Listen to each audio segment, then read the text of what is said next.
We've been, Billy.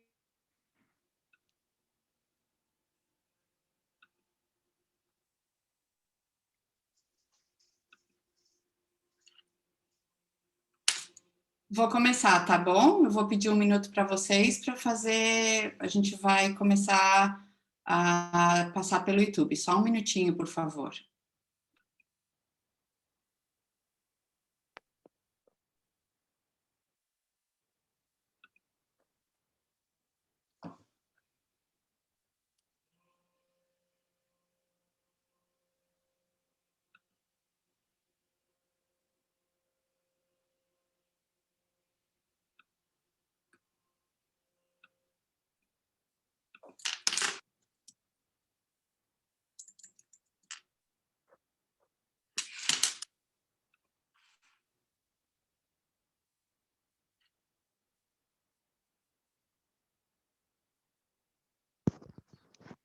Pessoal, deixa eu fazer uma pergunta aqui técnica. Se eu sair da tela do Zoom, agora, por exemplo, eu sair da tela do Zoom, a minha câmera fecha ou vocês continuam me vendo? Tô te vendo. E se você Tá não bom. fechar a câmera, o pessoal vai te ver e Não, o tá YouTube perfeito. também. Tá bom, perfeito.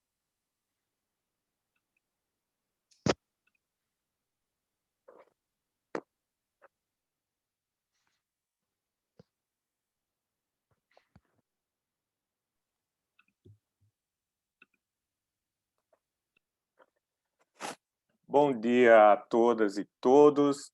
O meu nome é Rodolfo Fischer, eu sou o presidente pro bono da ABS. A ABS é a Associação Brasileira das Empresas de Software.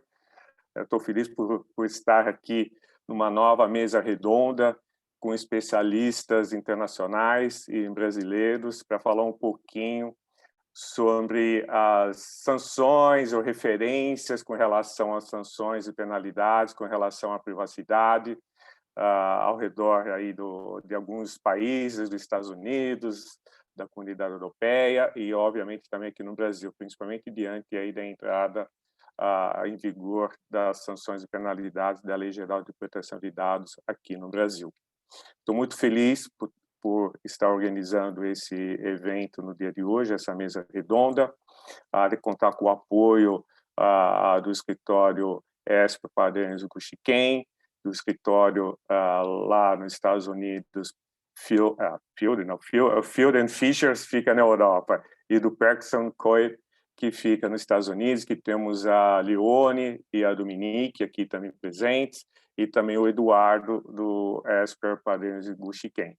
E a nossa querida também Lauren Espíndola, que é a gerente de relações governamentais da IBM e também por estar apoiando esse evento. Muito obrigado. Quero, antes de passar a palavra à Lauren, que será a nossa moderadora, eu vou falar um pouquinho sobre a ABS, um minuto aqui para o patrocinador aqui dessa mesa redonda. A ABS tem como propósito ajudar na construção no Brasil digital e menos desigual, porque a gente sabe da importância da tecnologia nesse processo e, obviamente, o objetivo da ABS é sempre assegurar um ambiente inovador, dinâmico, ético, acima de tudo, principalmente agora que a gente vai falar da LGPD, sustentável e competitivo globalmente, que é muito importante assegurar esse ambiente de negócios para as empresas instaladas aqui no Brasil. A ABS reúne cerca de 2.000 associados, a maior parte deles são micro e pequenas empresas. Estamos presentes em 23 estados brasileiros, mais o Distrito Federal, temos 35 anos de experiência e representamos aí cerca de 85% do mercado de software e serviços aqui no Brasil.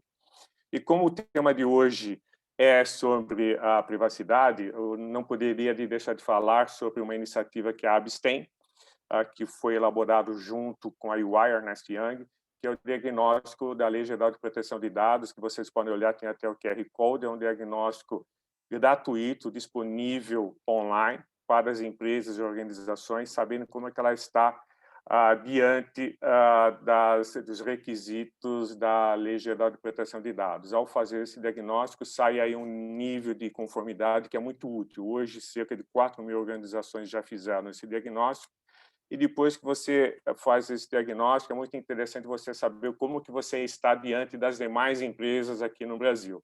Então, você tem um indicador também, que o QR Code está aí disponível na tela, para você saber como é que está o nível de aderência da Lei Geral de Proteção de Dados em todos os estados brasileiros, por estado, por porte da empresa e pelo setor da empresa. É muito interessante e está disponível no portal da ABS e, novamente, é totalmente gratuito. E fazer também a propaganda da próxima mesa redonda, que na realidade vai ser um happy hour com o Brasil Lab, que vai falar sobre a importância do papel das startups na transformação digital do governo. Vai ser muito interessante, que a gente vai estar aí com o cofundador da Brasil Lab, que é o Guilherme, junto com a Ana Mota, que é da AWS, e eu vou estar participando novamente da abertura desse painel. Sem mais apresentações, já para a gente passar direto aqui ao nosso bate-papo, essa mesa redonda que vai ser muito interessante, eu quero já passar a palavra à minha amiga Lauren para dar o início aí aos trabalhos. Muito obrigado, Lauren, e um ótimo bate-papo para todos. Obrigado. Obrigada, Rodolfo. Bom dia a todos. Um prazer enorme estar aqui moderando essa mesa. Realmente um tema super relevante para todas as empresas de diferentes tamanhos e diferentes segmentos. E hoje aqui a gente tem representantes especialistas, né, em privacidade em diferentes países. Vai ser um tema muito rico. Antes da gente começar, queria só passar para a nossa dinâmica. A gente vai ter cerca de 1 hora de conversa. E cada palestrante vai ter 15 minutos introdutórios e depois a gente vai seguir para as perguntas. Então, convido a todos a fazerem as perguntas pelo chat, aqui na plataforma do Zoom. Lembrando que esse evento tem tradução simultânea, tá bem? Bom, e como a gente tem pouco tempo e tem muito assunto para falar, vou passar a palavra para o primeiro palestrante, meu amigo Eduardo Paranhos, sócio fundador do escritório EPG Advogados e coordenador do Comitê de Inteligência Artificial da ABS, junto comigo. Edu, por favor. Obrigado, Lauren. Bom dia a todos. É um prazer estar aqui na ABS, essa mesa redonda que tem, na verdade, especialistas e parceiros e amigas com quem eu trabalho regularmente, tanto a Lauren, a Leone e a Dominique. Eu vou tentar ser breve. Acho que o interessante aqui hoje é a gente aproveitar também a oportunidade, que não é sempre, de ter uma convidada, então, da Europa e uma dos Estados Unidos, dividindo também a experiência delas com a gente aqui. E eu vou tentar usar os meus minutos aqui da forma mais breve possível, cobrindo um pouco dos casos que já aconteceram e que vêm acontecendo em torno da LGPD no Brasil. Primeiro, tem uma situação quase caricata aqui, convidando colegas e contatos para esse bate-papo de hoje. Eu recebi de um conhecido um comentário quase que provocativo, né? Na verdade, essa mesa redonda vai ser para discutir os casos europeus e americanos, na medida em que as sanções não estão em vigor ainda no Brasil, né? Então, não tem casos. Na verdade, sim, tem muitos casos. Acho que esse é um ponto importante, inclusive, para desmistificar essa questão de que a LGPD, por enquanto, ela está dormente e as penalidades vão começar em agosto e que até lá não se fala ainda em enforcement.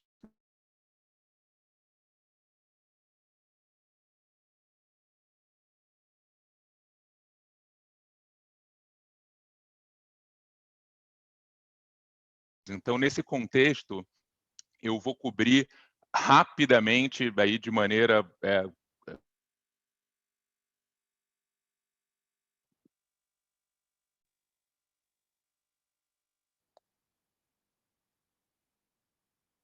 Eu acho que nós perdemos o Eduardo. Perdemos o Eduardo. Perdemos o Eduardo. Mas tudo bem. Eu acho que o Eduardo... Olá, estou de volta. A sua conexão está muito intermitente. Ela está cortando muito. Me ouvem? Agora está bom. Agora sim? Sim. Uhum. Não, perdão. Bem, eu não vou dividir slides, então espero que a gente não tenha aí novos problemas. Mas, bem, eu mencionava, então, vou cobrir rapidamente 10 casos, ok? Divididos em 3 categorias. Em primeiro lugar, ações propostas pelo Ministério Público. Em segundo lugar, ações propostas por entidades, associações. E depois, casos privados, então, de titulares de dados acionando diretamente controladores, então, empresas controladoras de dados. Primeiro lugar, casos propostos pelo Ministério Público. Vou mencionar 2 aqui.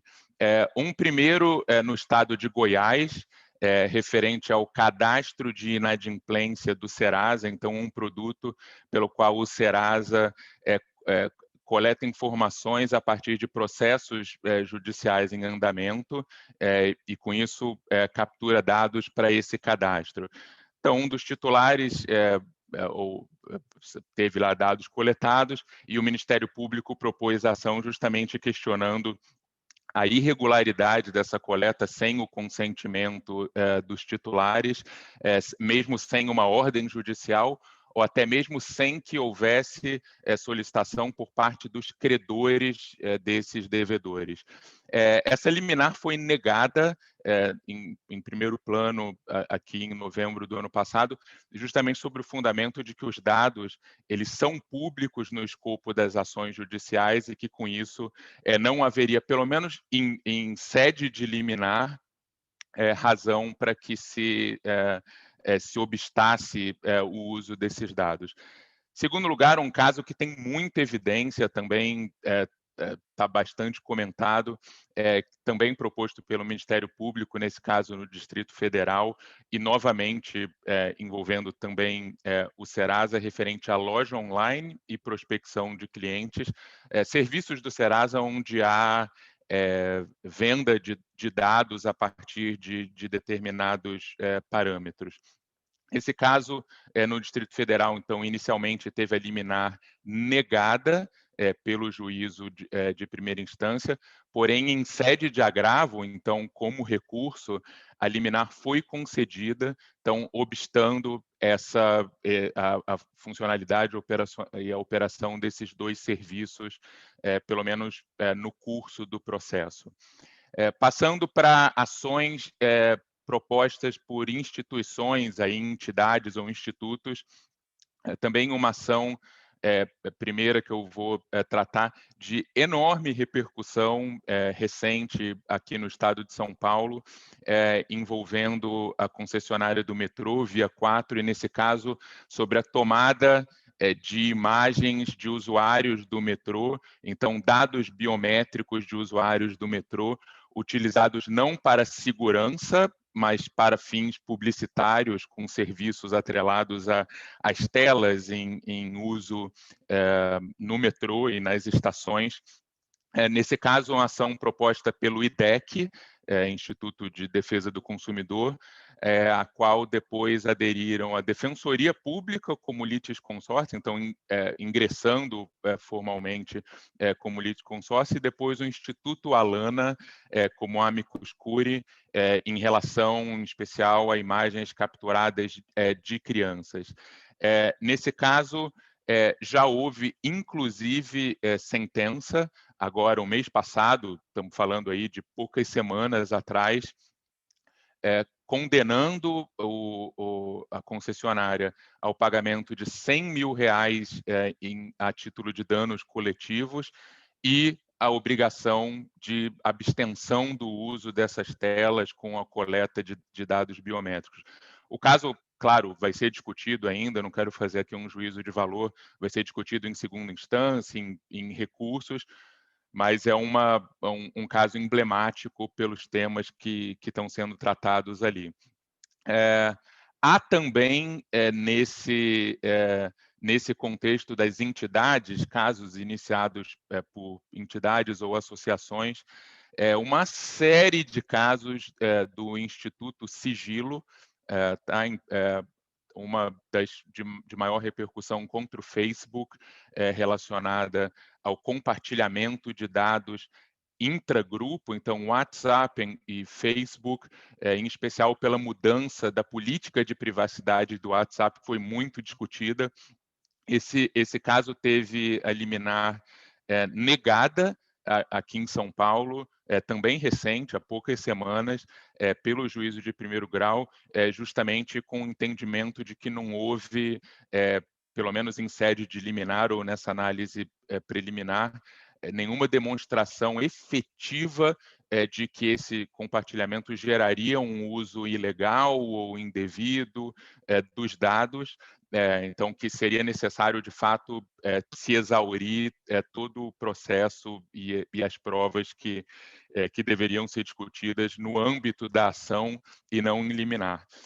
O Instituto Sigilo tem N outras ações, só aqui em São Paulo, ações contra o Serasa, Natura, Nubank, Netshoes, Rappi, Claro, Mercado Pago. Então, é uma instituição que está bastante ativa aí discutindo questões relativas à proteção de dados. No levantamento que eu fiz aqui, sem necessariamente ter todas as informações de todos esses processos, me parece que em nenhum deles chegou a ser concedida a liminar, mas acho que é interessante ter essa referência, inclusive a título de pesquisa, caso alguns dos presentes aqui tenham interesse em se aprofundar. Por último, casos privados, então, enforcement privado, como eu mencionei, casos propostos por titulares de dados. Eu tenho aqui 6 casos com características aqui um pouco diferentes, mas que ajudam a ilustrar um pouco o desafio que se tem, né, na interpretação de casos dessa natureza, e em especial à medida em que ainda é construído realmente um entendimento mais consolidado sobre a LGPD. O primeiro deles, envolvendo a construtora Cyrela, esse também foi muito noticiado, porque foi a primeira decisão após a entrada em vigor da LGPD, então, setembro do ano passado.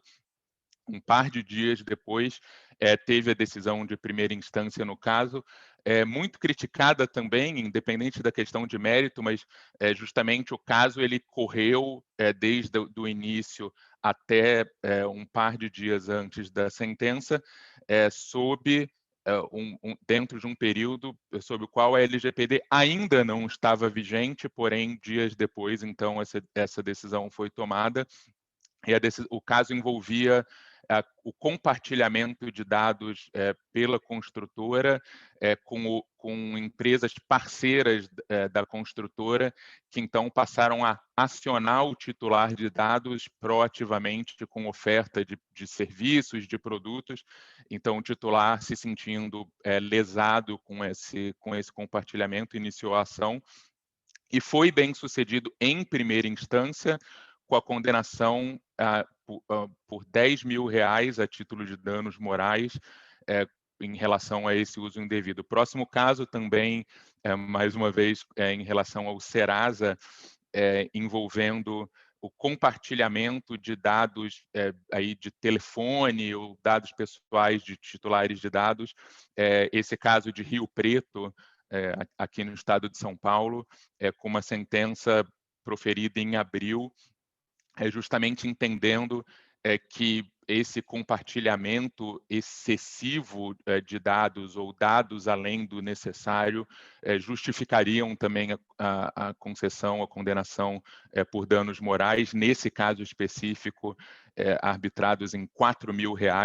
Aqui tem um ponto interessante, inclusive a título de benchmark, uma das bases legais vigente sobre a LGPD, que é justamente a de proteção de crédito, que é uma base legal que não tem literalmente na GDPR, então muito se fala que a LGPD reflete a GDPR, porém há diferenças, essa é uma delas, a base legal relacionada à proteção de crédito. O que o juiz entendeu foi, não é necessário que se compartilhe todos os dados para que haja proteção de crédito ou para que se justifique um tratamento de dados baseado na proteção de crédito. Então, se não há necessidade de compartilhar o telefone do titular de dados, então essa base legal, nesse caso específico, não se sustenta e houve, então, a condenação.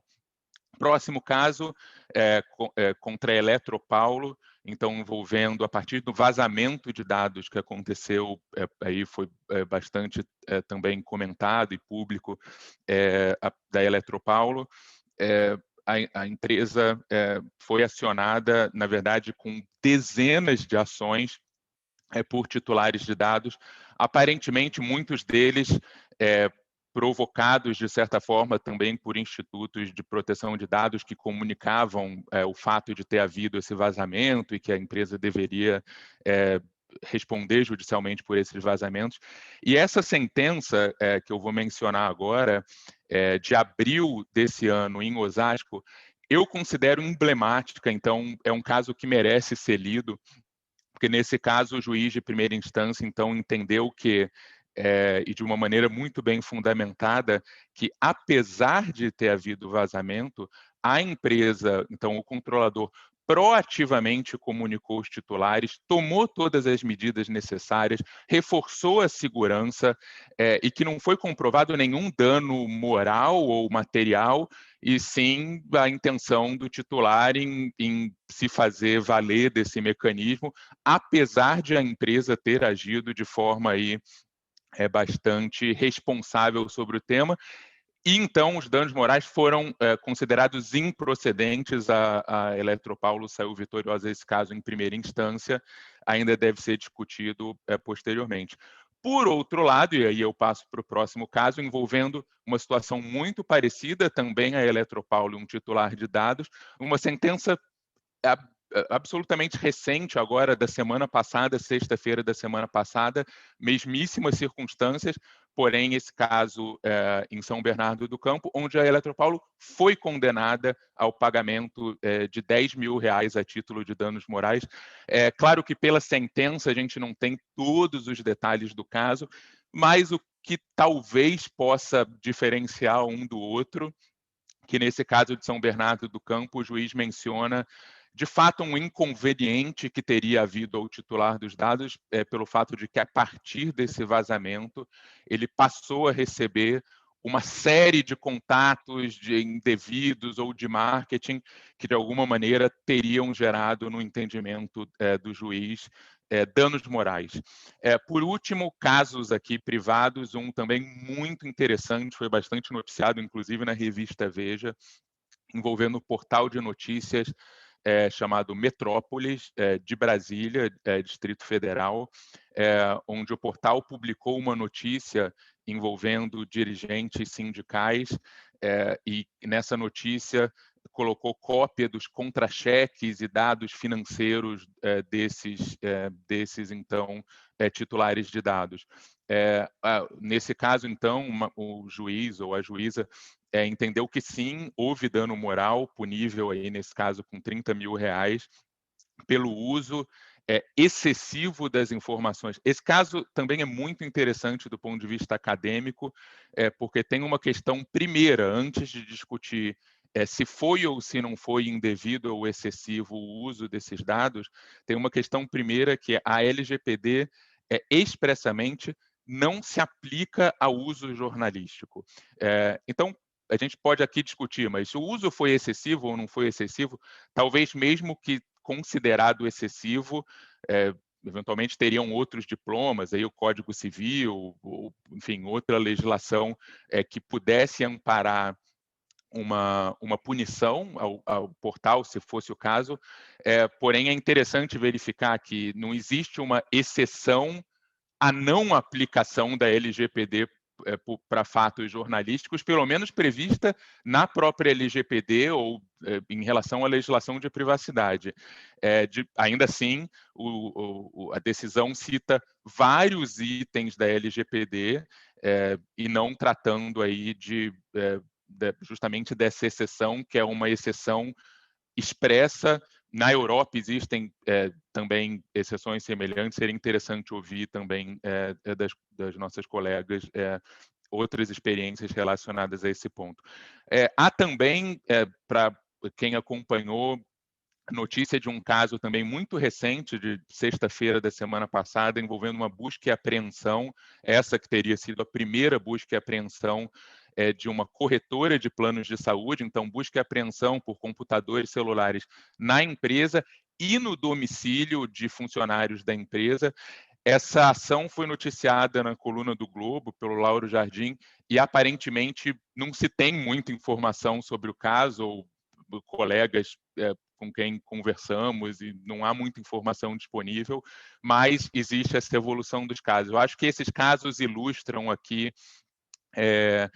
para quem acha que a LGPD estava dormente, que só passaria a ser aplicada a partir de agosto, certo? Então, a partir de agosto, claro, tem as sanções administrativas que a ANPD, a Autoridade Nacional de Proteção de Dados no Brasil, pode passar a adotar, porém, danos morais, 100 mil no caso do metrô, 10 mil, 4 mil no caso de titulares aí em ações privadas, há muito sendo feito, algumas decisões aparentemente contraditórias, se a gente pegar a liminar negada em Goiás, envolvendo o caso do Serasa, por outro lado, danos morais, em um caso relativamente parecido em Rio Preto, aqui também envolvendo o Serasa. Então, a gente tem casos sobre incidentes de segurança, dados biométricos, reconhecimento facial, questões de transparência, liberdade de imprensa. Então, a LGPD ela não vai passar a valer a partir de agosto, ela já vale desde setembro, e esse é, claro, um wake-up call, aí uma mensagem importante para que as empresas que ainda não estejam numa jornada de adequação, para que se preocupem aí com isso. A ANPD tem uma consulta pública em andamento sobre a regulamentação para a inspeção, fiscalização. Tem, é claro, é um documento bem estruturado, tem pontos ainda que precisam ser endereçados, como a dosimetria das multas, talvez não seja naquele documento, mas em outros.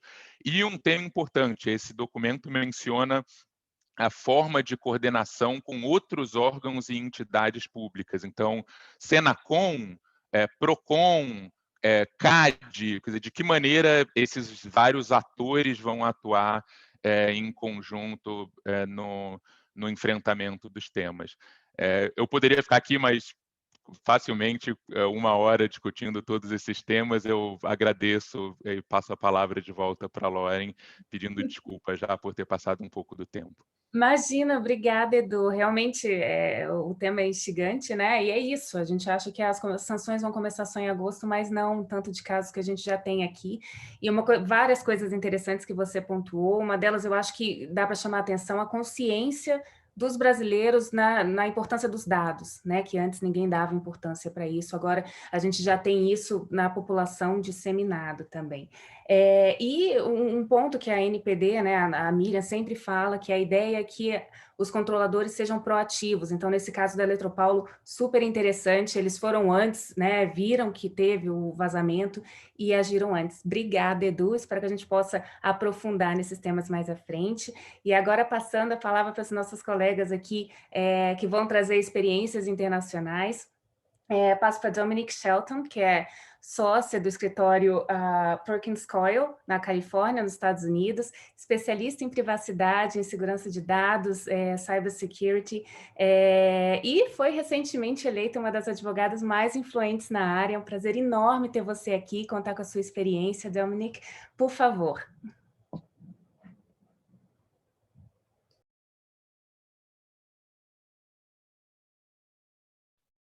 Muito, muito obrigada, Lauren. Muito obrigada a todos por estarem aqui. Eu gostaria de falar um pouquinho de português, já que eu sei um pouquinho de francês, mas infelizmente não poderia fazer isso. Mas eu quero dizer a vocês o que estamos vendo aqui nos Estados Unidos em termos de enforçar a lei e tudo mais, sobre o que está acontecendo aqui em Califórnia. Estou falando aqui de Los Angeles, na Califórnia, e sabemos, né, que é o estado dos Estados Unidos que realmente cuida de privacidade de dados, segurança e tudo mais, porque o LGPD, ou GDPR, né, aqui realmente fala-se muito sobre isso. Eu vou falar sobre o cumprimento, não é, da lei, sobre cumprir a lei, a gente chama de enforcement, a gente vai falar sobre litigação e tudo mais. Eu vou compartilhar um pouquinho aqui da minha tela com vocês. Vamos ver se eu consigo aqui. E quero mostrar, para a gente poder se expressar, se enxergar um pouquinho melhor através dos slides. Deixa eu ver aqui. O que a gente vê aqui, brevemente, eu vou mostrar uma visão geral do CCPA. Tem uma coleção, né, de direitos. A gente está aqui na Califórnia. Isso aí veio como um projeto assim, temporário, mas ele foi expandido o direito de conhecer a coleção, o que a gente chama de REPI. O terceiro aqui é o direito de saber que os dados estão sendo vendidos, etc., por negócios, enfim, num sentido um pouco mais amplo, mas na Califórnia isso é muito específico quando os dados são vendidos, o consumidor, o cliente, ele tem o direito de saber sobre isso, porque eles talvez não queiram ter os seus dados vendidos. Temos ali o 5, que é vendas para crianças. Temos o número 6, que é o direito ao acesso e portabilidade. O 7, o direito a que sejam apagados, deletados. E ali no número 8, não ter retaliação. Em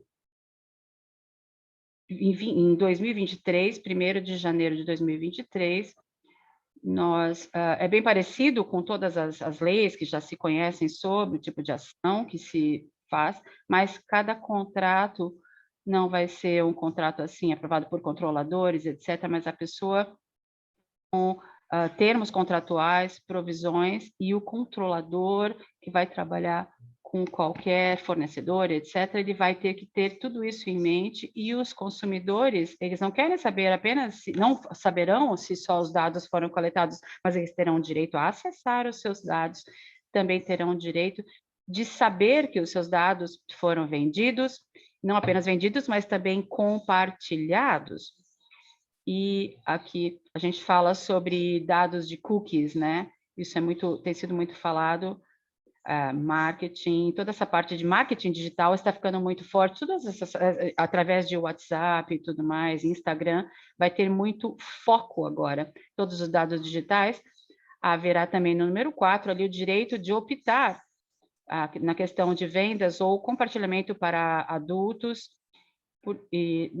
Na Califórnia a gente tem que encontrar dentro do código 1798, todas essas questões de orientação sexual e etc., tudo isso ficarão considerados como dados bastante sensíveis, né? A questão, todas essas informações que chamamos de sensíveis, no 6 vai entrar em contato, que é o direito de se corrigir, número 7, o direito de serem deletados, e como eu falei, o último, de retaliação. Em termos de ações de cumprimento, né, das leis de proteção de dados, em junho de 2018,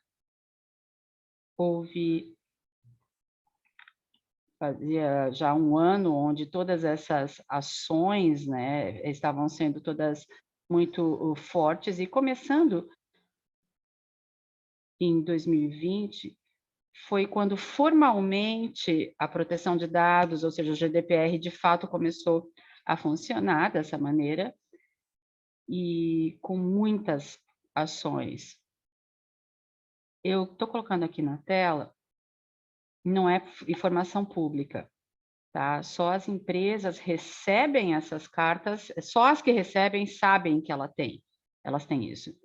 Nós vemos situações onde a empresa tem um branding comum com o subsidiário, mas ela não quer vender isso no website. Os consumidores na Califórnia, eles têm o direito de saber se seus dados são vendidos, e eles podem optar não querer isso. Isso se traduz para websites onde há rastreamento de cookies, essas coisas todas. E é o tipo de website onde não se pode vender, enfim, dados, não se pode ser vendido, mas há uma diferença, porque há empresas que fazem isso, umas onde a matriz não vende, mas a subsidiária pode, enfim, há casos e casos.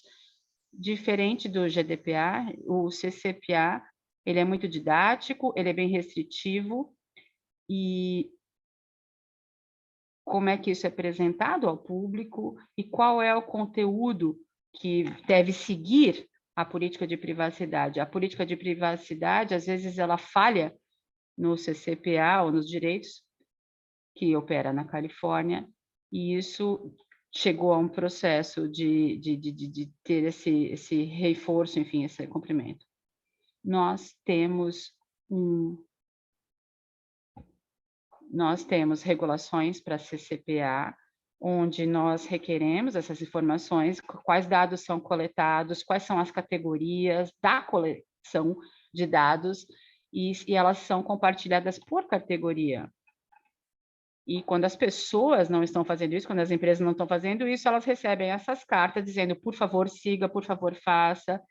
E sempre que as pessoas visitam os websites e percebem esse tipo de violação, elas podem comunicar, etc.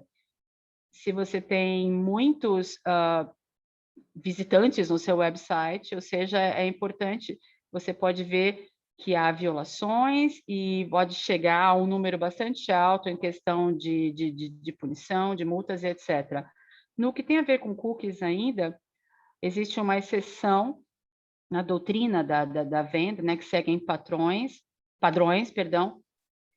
e a agência, enfim, manda cartas que indicam que as pessoas estão operando de boa fé, mas que ainda assim há violações, elas têm que ser corrigidas, etc., na questão de coleção de dados. O que a gente está dizendo assim é que quando eu trabalhei nesse slide a semana passada, vieram novas informações ainda, porque tem cartas, nós temos mais cartas e mais ações de AG que aconteceram desde do mês passado, estão acontecendo, e as coisas mudam, mas semana passada, na quinta e sexta-feira, uma nova onda de ações, de processos, de novo tiveram a ver com instituições financeiras e também no lado da saúde. Quando eu estava trabalhando nesse slide, eu queria falar sobre essa questão de cookies, e no nosso escritório a gente tem muitas queixas, muitas reclamações nesse sentido,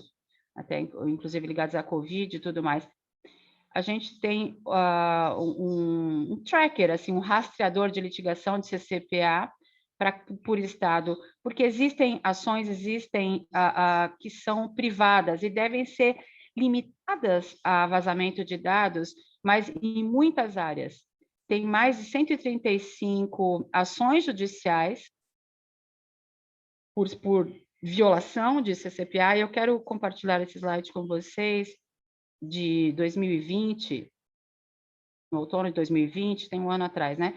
Quando a gente viu em abril de 2020 vários casos, para mostrar, só para dar um sentido, né, do grosso desses casos, a maioria deles na Califórnia, mostrando que o CCPA tem sido usado para processar empresas também em outros estados, não apenas na Califórnia, Flórida, Illinois, Virgínia, Minnesota. Tem acontecido muito porque a Leone vai falar essa parte de extraterritoriais, né? CCPA extraterritoriais.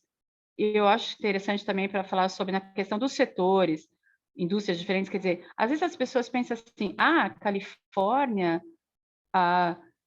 as leis só se aplicam aos grandões e não sei o quê. Não, na verdade, tem muita coisa envolvida, e a gente vai ver aqui que existem biotech, finança, fintech, entidades governamentais, empresas de saúde, de medicina. Quer dizer, quando eu falo em cloud, quando eu coloco todo mundo junto, é importante que a gente perceba que, quer dizer, há diferentes tipos de casos, diferentes necessidades, e essas ações judiciais são como? Só para vocês entenderem, porque, claro, vocês já conhecem, já viram no Brasil, esse tipo de ações, mas a Califórnia, ela tem um efeito assim, que a gente chama de extraterritorial, e essa lei, ela funciona para residentes da Califórnia, e a lei segue os residentes para qualquer lugar que eles vão.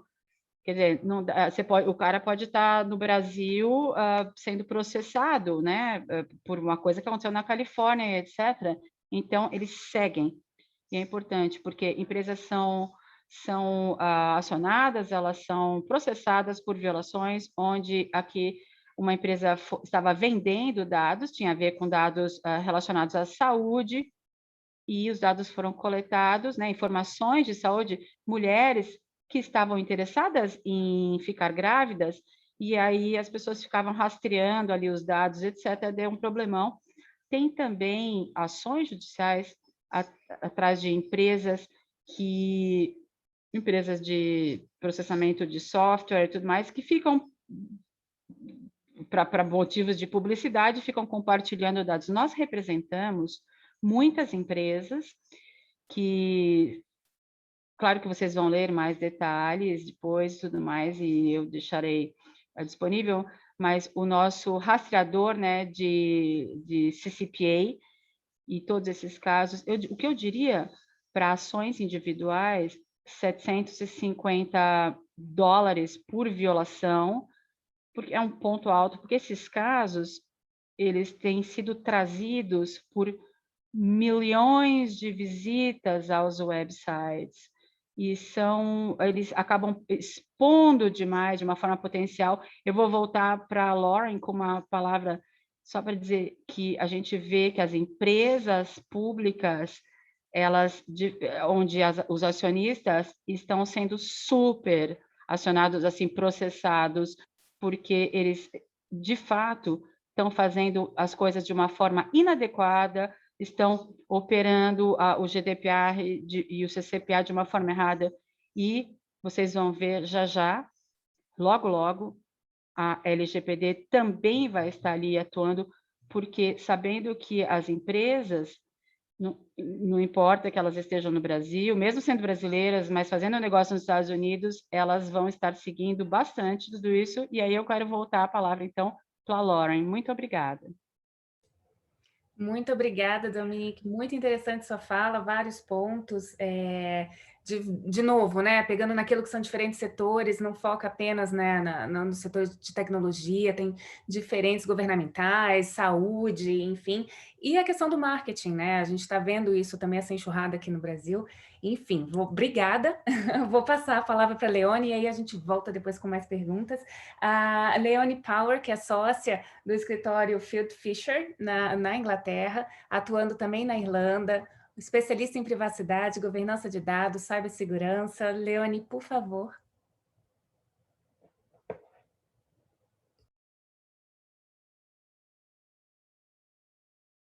Muito obrigada, Lauren.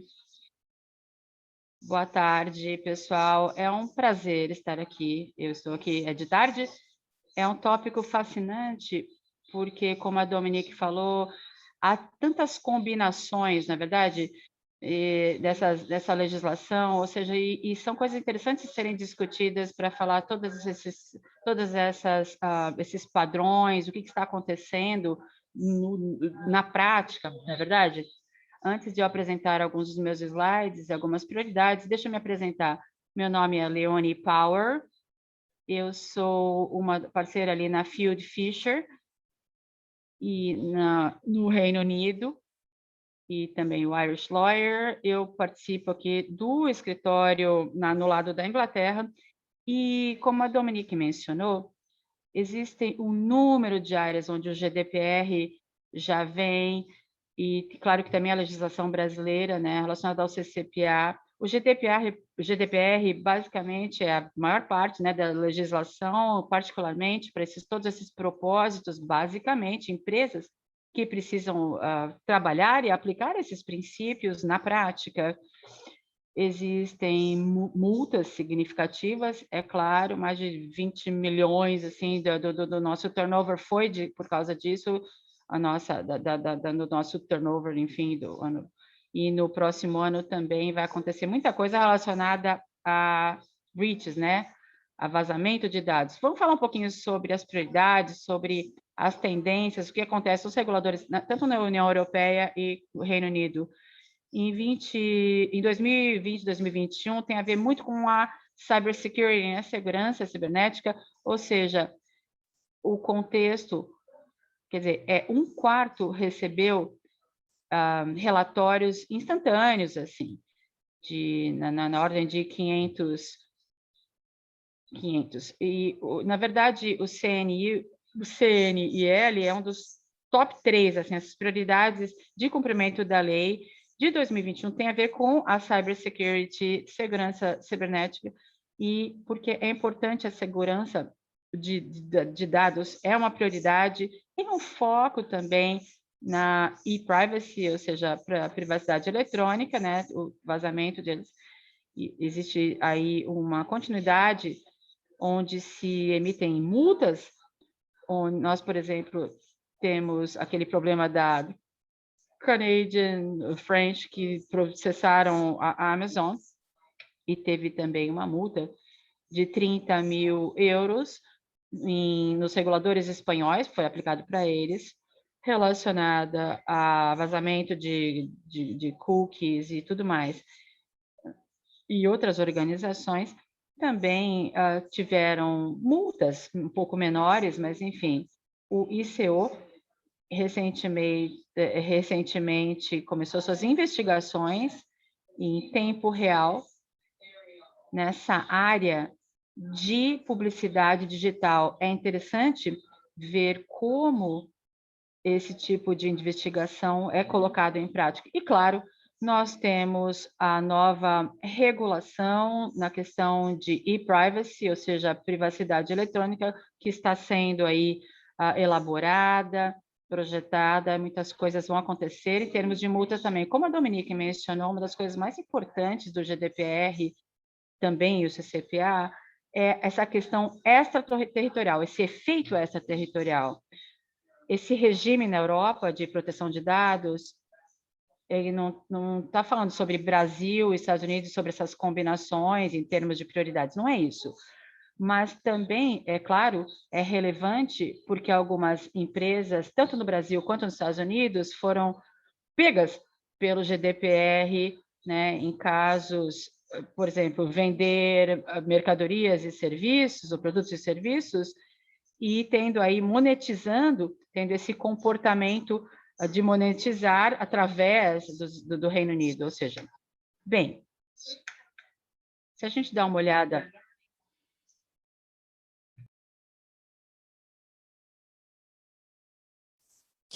se verificarmos alguns exemplos de jurisprudência, podemos ver alguns casos. Por exemplo, Lloyd contra o Google. Ainda estamos esperando o julgamento final, mas o Richard Lloyd contra o Google, dizendo que a Google não conseguiu ser controladora dos dados de 4 milhões de pessoas em relação ao rastreamento de usos de dados com a iPhone. O que foi chamado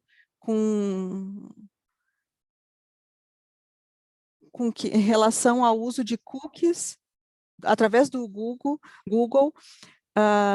sem o rastreamento, o Google conseguia, através dos cookies, rastrear o histórico de uso online desses usuários. Aí, então, isso se transformou numa ação coletiva. Todos os indivíduos poderiam ter sofrido, de acordo com essa ação, algum dano. Estamos esperando o Supremo ainda julgar esse caso, e se o Supremo concordar com essa sentença, veremos mudanças significativas e provavelmente mais ações sendo apresentadas em relação a esse tipo de violação, esse tipo de violação de dados. Também temos que falar sobre a importância da da equidade e transparência na coleta de dados pessoais e no processamento desses dados, especialmente quando há um ganho comercial envolvido, porque as alegações em relação a esses processos sugerem que há uma falta de transparência em relação a esses processos. E, claro, os usuários estão cada vez mais conscientes a respeito dos seus direitos. Também temos o caso contra o Facebook. No ano passado, em julho, acho, julho de 2020, houve uma sentença que validou a decisão dos Estados Unidos do Privacy Shield, não é? Privacy Shield Agreement, o acordo de proteção à privacidade sobre a recepção de dados pelos Estados Unidos dos dados europeus. Certas empresas que assinaram esse acordo do Privacy Shield poderiam receber dados pessoais do Reino Unido e da Europa como um todo. Por várias razões, disseram que cláusulas contratuais aprovadas pela Comissão Europeia são mecanismos válidos. Ainda precisa haver algum equivalente de proteção de dados para a proteção desses dados pessoais. Essencialmente, é preciso verificar se existe esse equivalente, se existe alguma coisa naquelas legislações locais que poderiam solapar a eficácia dessas cláusulas contratuais, que significariam aí que medidas suplementares precisariam ser colocadas em prática para proteger essa privacidade. Ainda precisamos ver se como esse acordo vai ser feito ou vai ser utilizado pelas organizações para concluir que se as medidas suplementares ou mais eficientes vão ser usadas ou como elas vão ser utilizadas. A Comissão Europeia também colocou mais medidas que vão ser aplicadas logo. O acordo entre Estados Unidos e Europa sobre um novo acordo de proteção de dados está sendo discutido. Em relação a outros casos interessantes, nós tivemos a decisão sobre Fashion ID, que se relaciona ao uso do botão de curtir do Facebook. O website Fashion ID usou o plugin do Facebook e isso levou a alguns dados, a transferência de alguns dados sendo transferidos para o Facebook. O Fashion ID não teve acesso a tantos dados relevantes, mas a sentença fez com que essa Fashion ID tinha a ver com o processamento do usuário, dos dados dos usuários. Tornou claro que o operador do website, é responsável por divulgar a identidade e os processos ao usuário no momento da coleta de dados naquele contexto em particular. As aplicações práticas são de que provavelmente vão levar uma consciência maior de que ao compartilhamento compartilhado de controle desses dados vão fazer com que as instituições ou empresas pensem em contratos em conjuntos, considerando a GDPR. E, em relação a esse tipo de acordo, as empresas vão ter que ter ideia de passar para os usuários uma ideia, uma consciência sobre esse contrato com o usuário, essa clareza a respeito de como esses dados vão ser utilizados. Também temos o caso da Planet 49, no Reino Unido, uma organização que tinha oportunidade, que estava envolvida em loterias, jogos e lotéricas. Uma desses tinha ali uma caixa de cookies que estava pré-marcada e a decisão dizia que o consentimento era válido para cookies, mas isso precisaria estar esclarecido para o usuário. Ou seja, haveria, isso estava sendo discutido em relação ao padrão da GDPR. A lei de consentimento do cookie se aplicava independentemente dos dados pessoais serem processados ou não. Em relação à extrapolação a decisões regulatórias entre Reino Unido ou Estados Unidos, temos alguns casos. A British Airways teve uma multa de 20 milhões de libras em relação à falha em proteger os detalhes pessoais e financeiros de mais de 400 mil clientes. O ICO pagou a maior, disse que essa foi a maior multa nesse momento.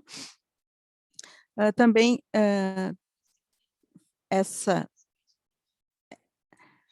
temos o Marriott, que foi de 18,4 milhões. E a multa, no caso do Marriott, que também tinha a ver com violação de dados, que afetou 339 milhões de registros de hóspedes, essa multa foi muito menor devido à cooperação do Marriott com o ICO. Também temos a Kineo contra o Google, que levou uma multa de 50 milhões de libras em relação a várias violações de dados, e o Google dizia que Kineo não conseguiu ser competente em lidar com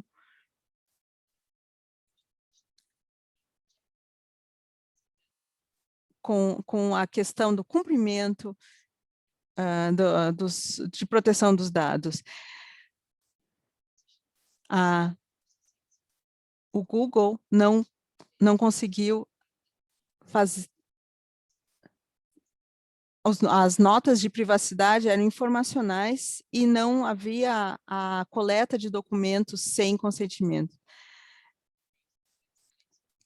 Então, tínhamos também ali o CNPD versus INE, que deixou claro que as notificações, elas são informações, elas não são de consentimento. O consentimento, ele precisa ser granular, não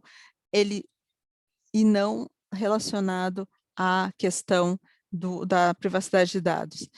Em relação a essa CNPD versus INE, a essa decisão que fez com que o Instituto Nacional de Estatística suspendesse por 12 horas a transferência de dados de censos para um processador nos Estados Unidos. O CNPD dizia que os Estados Unidos tinham o potencial de passar serviços de inteligência e acessar dados de acordo com a lei dos Estados Unidos. Em outras palavras, essa decisão estava implementando a decisão dos tribunais do Reino Unido. Espero ter dado aqui algumas ideias sobre as tendências do que está acontecendo no Reino Unido, e agora eu passo para a Lauren para encerrar nosso painel. Muito obrigada por sua atenção. Leone, muito obrigada pelos exemplos, acho que casos assim ilustram muito melhor, né? A questão da transparência é fundamental, é uma tecla que a gente sempre bate, né? Precisa ser transparente, a gente precisa entender onde os nossos dados estão indo, o uso dos cookies, né? A caixinha pré-marcada, isso tudo aqui no Brasil também a gente já está começando, aliás, começou lá atrás, né? Então, são exemplos que a gente colocou em prática aqui. Obrigada, Leone, pela explanação. Acho que agora a gente tem um momento de trocas, né, de perguntas. Quem tiver pergunta, por favor, coloque no chat. Eu vou usar a prerrogativa de moderadora e vou fazer minhas perguntas enquanto vocês escrevem aqui.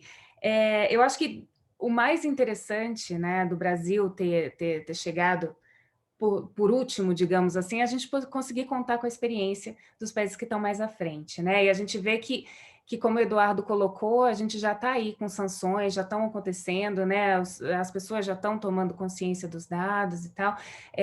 Eu queria só ver, tanto com a Dominic quanto com a Leone, a questão das empresas das multinacionais, né? Vocês falaram muito de Google, Facebook, tem outras que lidam com os nossos dados, que levaram, né, a mídia negativa. Eu acho que nesse caso tem a multa, mas a mídia negativa tem um impacto muito maior, né? Porque todo mundo fica sabendo, ninguém nem lê a notícia inteira, mas o título ali já diz o que é, e todo mundo fica assombrado, querendo ler de novo os termos de consentimento de privacidade. Eu queria só ver a perspectiva de vocês, né? O Brasil, no cenário que a gente está, se o que está acontecendo aí, a gente consegue pegar aqui de uma forma positiva e mais leve, digamos assim, né? Se a chance de ter uma aplicação, que a NPD aplica uma multa tão alta quanto essa, né, no Reino Unido, a chance aqui é menor, já que a gente tem esses exemplos aí. Só ter a perspectiva de vocês.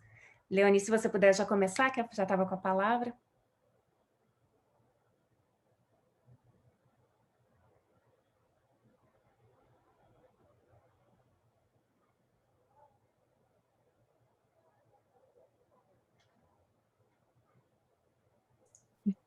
Bom, eu acho que é chave em relação ao cumprimento da GDPR é esse conceito de accountability. É um conceito específico da GDPR, não é? Em relação a ser responsável com o compliance, demonstrar que você cumpre os princípios da GDPR e da sua lei também. Isso é chave para qualquer empresa, seja grandes empresas de tecnologia, empresas menores, etc. Essa ideia de demonstrar essa compliance, demonstrar que você está cumprindo e assumir essa responsabilidade, tendo as políticas e os procedimentos em prática, entendendo esse link das informações dos dados, quais são os princípios de proteção de dados dentro da sua empresa e garantindo que você tenha um programa de privacidade que engaje todos os stakeholders que sejam relevantes. Também chave garantir que você tenha que todos comprem essa ideia, não é na organização, todos entendam isso, tendo um programa de privacidade, que todos compreendam isso, a sua importância, que não se trata apenas das questões negativas, não é? De que temos que fazer isso, de que isso é necessário, mas não, que dados são ativos e que podemos utilizar os dados como ativos e utilizar isso dos seus clientes, tendo uma atitude responsável em relação ao cumprimento, ao compliance em relação aos dados. Sim, eu gostei do que a Leone disse em relação a isso, eu gostei muito disso, não é? O valor da confiança, a importância disso, dessa questão de ter uma gestão responsável dos dados em toda a empresa, da diretoria para toda a empresa. Há cerca de 10 dias, nós estávamos falando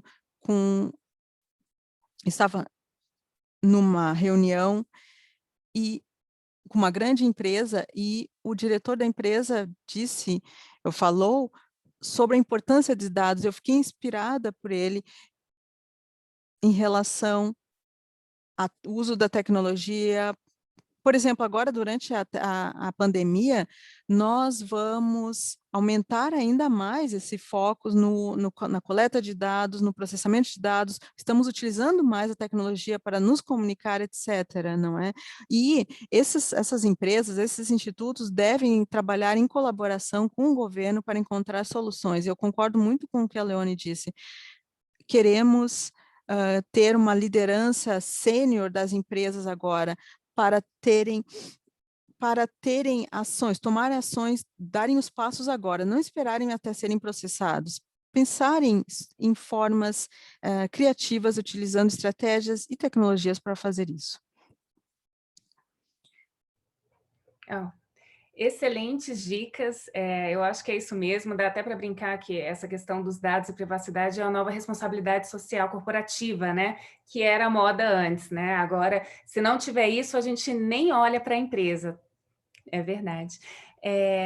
Edu, você quer fazer mais algum apontamento? A gente tem um pouquinho de tempo ainda.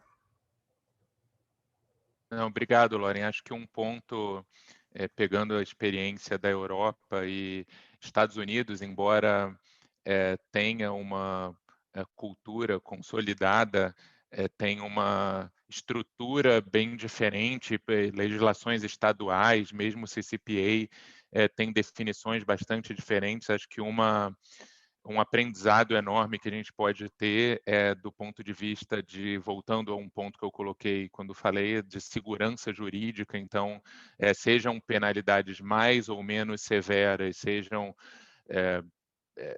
reguladores mais ou menos ávidos por enforcement, que se tenha previsibilidade, né? Então, que se entenda a forma de se apurar uma potencial infração, como as penalidades seriam calculadas, mesmo que atinjam cifras exorbitantes, mas que as empresas consigam entender, para que as empresas consigam entender os riscos.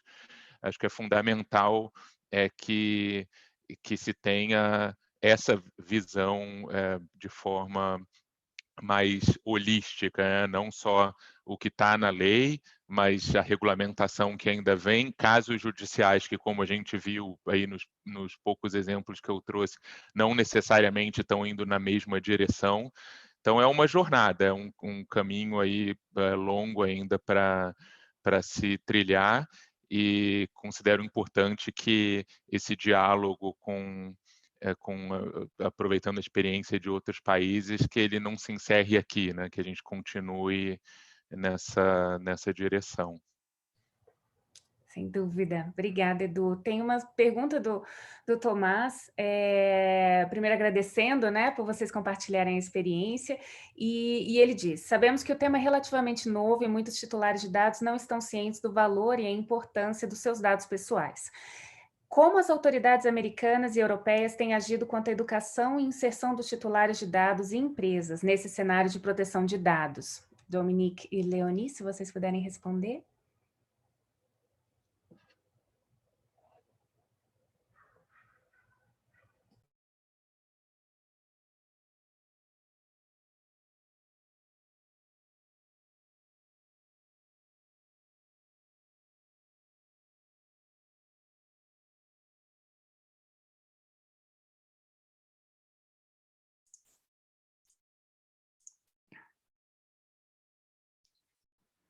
Quem que posso ir primeiro, Lauren? Bom, tipicamente na Europa, no Reino Unido, funciona mais ou menos assim: os reguladores, não é, regularmente publicam diretrizes nos seus websites. É uma obrigação sobre em relação à proteção de dados no GDPR, para oferecer diretrizes, supervisão também em relação aos controladores, processos em relação à aplicação, ao cumprimento com a lei, com a GDPR. Esse é o processo. Em muitos casos, os reguladores também podem trabalhar com as organizações. Eu sei que no Reino Unido, o ICO oferece um treinamento, um sandbox, não é? Um tipo de treinamento para que essas organizações discutam questões relativas sobre a privacidade, e também quando algum caso é trazido por algum titular de dado, ou no caso de uma violação, os reguladores podem emitir guias para aquela instituição para saber o que fazer, em relação a alguma medida corretiva, por exemplo. Mas alguns reguladores vão fazer isso antes de ser multados, ou seja, guiar a empresa para saberem como cumprir. Particularmente quando percebem que a empresa realmente tenta cumprir a GDPR e ainda precisa de alguma diretriz, de algum guia, não é, geralmente seria prática. Bom, diria que isso é bem similar com o que acontece nos Estados Unidos, principalmente na Califórnia. Na lei, temos um período de 30 dias para violações, trazidas pelo IDE ou a instituição que cuida das violações. Aí as empresas, elas recebem uma notificação de violação e elas têm 30 dias para agirem, para tomarem alguma medida corretiva. através do seu conselho privado, do Private Council. Ontem, em conexão com a nossa nova lei, que vai ser o California Privacy Act, que vai entrar em vigor em 2023, em janeiro de 2023, a Autoridade de Proteção de Dados, similar à Europa, que vai ter uma agência de proteção de dados, tem uma agência de proteção de dados, e ontem eles fizeram a sua primeira reunião, que vai fazer o anteprojeto dessa lei, que está cuidando do anteprojeto dessa lei, e estavam definindo regras bastante formais para que as empresas consigam dar feedback. Esse processo está acontecendo agora para influenciar as regulamentações, as leis que vão ser passadas, que vão implementar o CCPAE, e que vão ser aplicadas a partir de 2022. E são oportunidades ativas para que as empresas ajudem a influenciar, porque essas empresas, essas instituições podem ser ouvidas por esse board durante o anteprojeto de lei. Muito obrigada. O Eduardo tem uma pergunta também. Vamos lá, Eduardo. Obrigado, Lauren.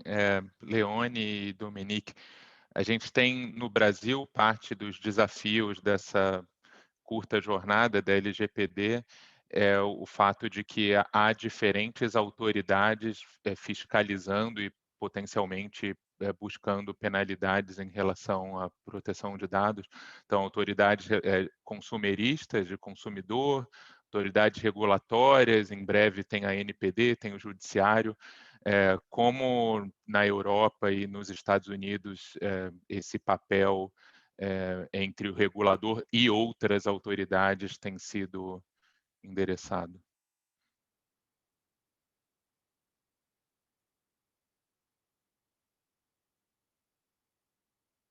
Bom, nos Estados Unidos é bem similar. Temos as ações privadas limitadas a dar direitos aos consumidores quando houve uma violação de dados causados por falta de segurança razoável, e nós descobrimos que os consumidores privados, eles processam por quase qualquer coisa. Se tem um cookie que dá, eles já dizem que dá acesso a seus dados pessoais, e aí numa rede social, e aí eles querem processar, que isso é inadequado, porque pode ser que esses dados sejam compartilhados. A realidade é que eles trazem milhares de dados, e 60% dos casos tem a ver com o que a lei exige em relação à violação de dados, e os outros 40% são relativos a questões que não têm a ver com violações de dados privados. Em relação ao Ministério, ao nosso, que seria mais ligado à questão judicial, nosso Ministério Público, potencialmente nós podemos ter, no nível municipal, nós podemos ter advogados municipais no nível local apresentando alguns casos. Na verdade, temos um caso que já vimos, que um procurador municipal apresentou o caso contra a cidade de Los Angeles, na Califórnia agora. É o caso padrão para os Estados Unidos, mas temos também um da Virgínia, do Colorado, que vai entrar em vigor em 23, ou seja, temos alguns estados que estão se mexendo em relação a esses dados, mas a Califórnia é a mais ativa. Não acho que teremos, nos 2 ou 3 anos, uma lei federal para todos os Estados Unidos. Então, a Califórnia realmente é a primeira que começou. Qualquer empresa que comece a atuar na Califórnia precisa ter um serviço de implementação de acordo com o nosso Act, não é, o CCPA, para integrar-se a outras legislações como a LGPD, a GDPR, para que tenha uma proteção de dados bem ampla. Em relação da nossa perspectiva do Reino Unido, da Europa, é uma pergunta interessante, é claro, Eduardo, porque temos 27 Estados-membros da União Europeia, com as suas próprias autoridades de proteção de dados, não é? E temos o ICO, não é? No Reino Unido, que faz o seu próprio trabalho, que tem divergência, por exemplo, com a GDPR. Não é algo tão significante, provavelmente. Essencialmente, seriam quase equivalentes em termos de seus processos de proteção a dados. Mas significa que, para organizações internacionais, é que elas precisam trabalhar em relação à sua regulação. Em alguns casos, se elas têm um estabelecimento na Europa, principal que toma decisões sobre o seu processamento, elas têm que, tipicamente, lidar com algum regulador,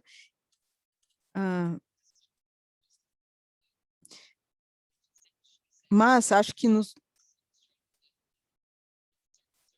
em algumas circunstâncias nós vemos outros reguladores que não eram a autoridade de liderança, teriam competência a lidar com alguma questão, porque existe complexidade. Tivemos recentemente uma sentença na nossa corte que disse que não seria apenas o ICO e não apenas o GDPR que teria ascensão sobre sobre as violações de dados, mas a nossa corte disse que outras legislações também teriam precedência sobre essas violações, dependendo de onde elas teriam existido ou começado. Muito embora não existam outros corpos ou organizações regulatórias, elas agem como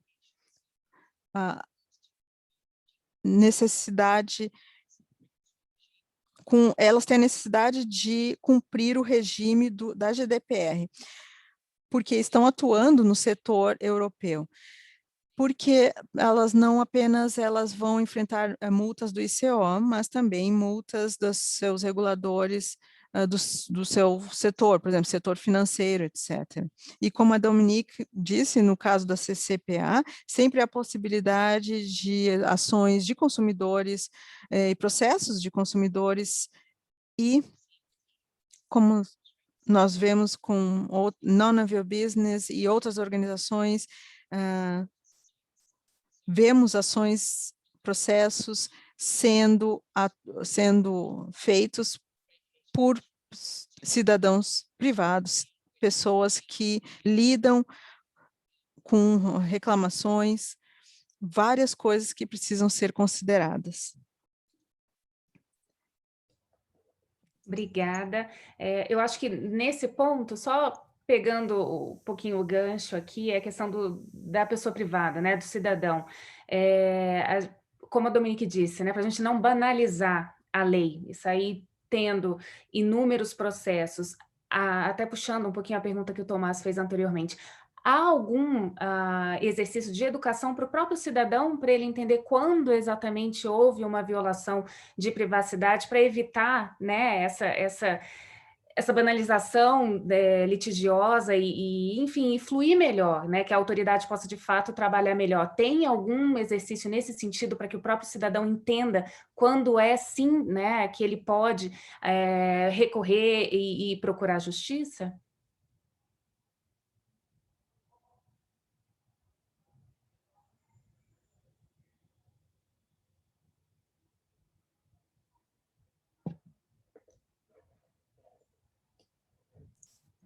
Bem, estamos tentando. É claro, nos Estados Unidos tivemos coisas incríveis que lemos na mídia, não é? Como com ataque de ransomware, não é? De pipelines de energia elétrica e outros ataques. Estamos tentando, com a nova administração, tentando passar a mensagem de que a empresa é tanto uma vítima quanto os indivíduos em algumas dessas atividades. Algumas dessas atividades, elas são de autoria de alguns criminosos que são muito sofisticados, que tomam controle dos sistemas, sistemas que são cruciais, como sistemas de fornecimento de água, fornecimento de energia elétrica, fornecimento de alimentos, e acho que pouco a pouco haverá uma conscientização de que estamos lidando com um nível de criminalidade que requer que os governos e os nossos estados, nos Estados Unidos também, se envolvam mais. Eu fiquei impressionada pelo fato de que metade daquele aquele caso de 2,2 milhões foram recuperados da Digital Wallet, no caso do pipeline, no caso dos criminosos em relação a ao suprimento de energia elétrica. E a questão do resgate era em criptomoeda. Enfim, é um caso bastante estranho. A ideia é tentar buscar e apreender esses criminosos. Isso dará mais esperança às empresas para que elas também se protejam. Coisa que hoje pode ser quase impossível, dado a expansão e o escopo de tamanha criminalidade. Passo para a Leone. Bom, tentando me focar agora na questão da educação, em relação às autoridades de proteção de dados e privacidade, elas são, é claro, obrigadas a conscientizar os cidadãos a respeito da privacidade e violação de dados. O que vemos é um aumento da conscientização e um certo nível de ativismo em relação à proteção de dados. Eu acho que a atividade litigiosa atingiu grandes níveis nos Estados Unidos, acho que não vemos tanto isso na Europa.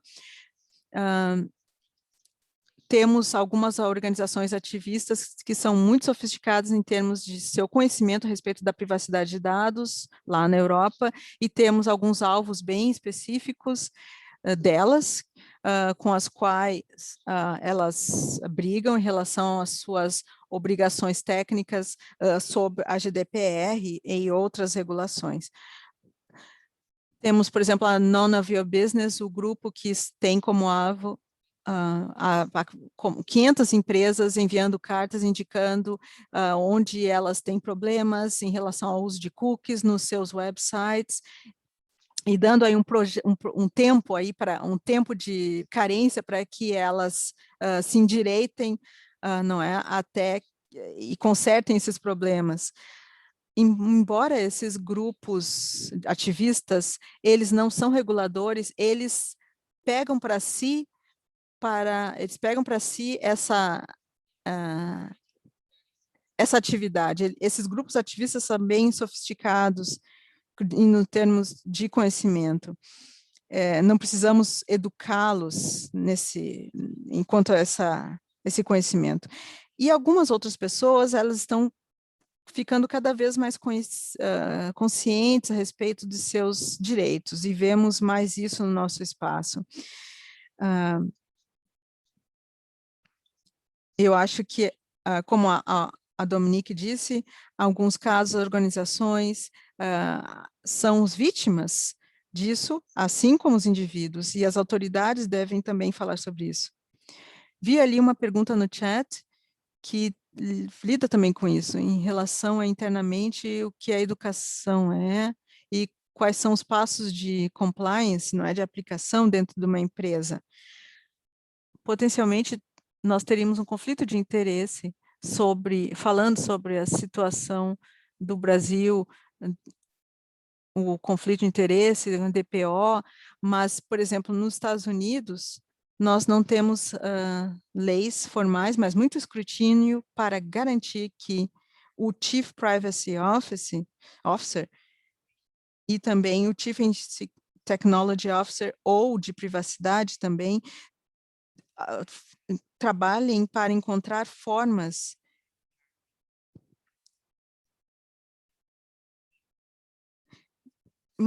e temos que tentar entender bem o artigo 37 da GDPR em relação ao que esses officers precisam fazer. Mas a liderança a respeito dos dados parecem bem similares. Os reguladores, estamos trabalhando com 2 grandes empresas no momento, eles perguntam, quem é responsável pela privacidade dos dados na empresa, que treinamentos estão sendo feitos, e será que eles entendem bem essas informações? Será que essa informação passou para o CEO, para as diretorias? Será que essas diretorias dessa empresa entendem essa questão de segurança, de privacidade de dados? A questão é, direcionar, auxiliar os clientes nesse processo. E na Califórnia isso tem se tornado cada vez mais importante. Também nossa Comissão Federal está cuidando muito disso. E se não houver ninguém à frente disso, provavelmente isso vai levar a um cenário no qual o regulador vai verificar que a empresa pode chegar a uma multa na qual a empresa vai se reportar ao regulador por 20 ou 30 anos, anualmente. Isso pode ser muito oneroso, dificultando aí a independência em relação a melhores práticas. Sim, isso é a chave. Uma das coisas que estamos vendo também relativa à reação dos reguladores no contexto de notificação de violações. Uma das primeiras coisas que eles perguntam é, que treinamento foi provido para os funcionários nos últimos 2 anos, por exemplo? E você vai começar lá do início, se você não está numa posição de dar uma resposta, se você vai estar numa situação ruim. Sempre é preciso enfatizar a importância do treinamento e é interessante notar a questão de escalonar isso para cima. Não vimos foco específico nisso ainda, mas isso com certeza se tornará um foco importante. Sim, é claro, para a infraestrutura crucial, é claro, nos Estados Unidos, boardrooms em todo o país e globalmente, claro, isso vai acontecer. Existem boardrooms em todo o país, recebendo briefings sobre ameaças em relação a empresas de energia, empresas de sistemas cruciais, porque existe uma questão de risco muito grande. É assim, não é? Infelizmente, as coisas são No assim. Brasil, eu diria que é bastante semelhante, a questão dos treinamentos é importantíssima, tanto para capacitação, a gente, claro, espera que os colaboradores das empresas cada vez tenham mais e mais consolidados as questões relacionadas à proteção de dados, mas independente do quanto é absorvido de informação, do ponto de vista do controlador, da pessoa jurídica, é uma medida diligente. Então, realizar os treinamentos. Essa questão do potencial conflito de interesse, a gente está num momento no Brasil em que as empresas tentam identificar internamente quem seria o profissional com o melhor perfil para exercer a função de DPO, e muitas vezes a questão do potencial conflito de interesse ela não entra tanto na equação quanto a capacidade da pessoa em entender os temas relacionados à proteção de dados. Então, muitas vezes um compliance officer ele tem uma capacidade ou um preparo, um treinamento em proteção de dados maior que outros. Acho que o tema não está tão maduro ainda no Brasil e, na realidade, existe uma outra discussão em paralelo que é a necessidade do DPO ser uma pessoa interna, um funcionário interno ou um externo. No nosso entendimento, acho que uma medida de uma demonstração da empresa de comprometimento e accountability realmente é ter um responsável interno, ainda que ele tenha todo o apoio, a gente apoia aí diariamente DPOs externamente, mas partindo do princípio de que existe alguém dentro da empresa realmente vestindo o chapéu de DPO, por mais que seja suportado por outras áreas internas ou consultores externos, né? É verdade, e isso só já é pauta para um próximo debate, né, inclusive.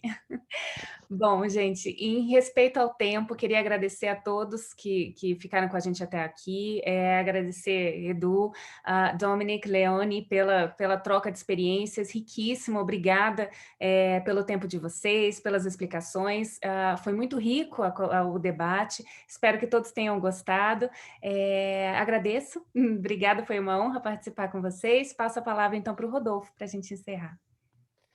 Muito obrigado, Lauren. Eu quero agradecer a Dominique, que atrapalhou o café da manhã dela, acordou super cedo para participar. Muito obrigado, Dominique. Foi uma aula, aprendi muito aí sobre a iniciativa.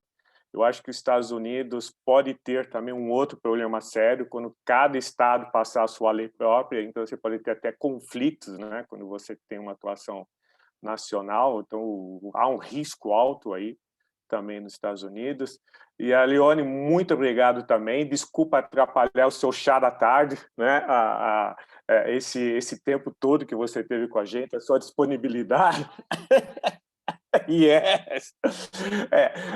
Quando um está tomando café da manhã na Califórnia, você está tomando o seu chá da tarde na Inglaterra, e nós aqui no Brasil estamos nos preparando para almoçar, né? Isso que se chama mundo global e conectado, é a transformação digital.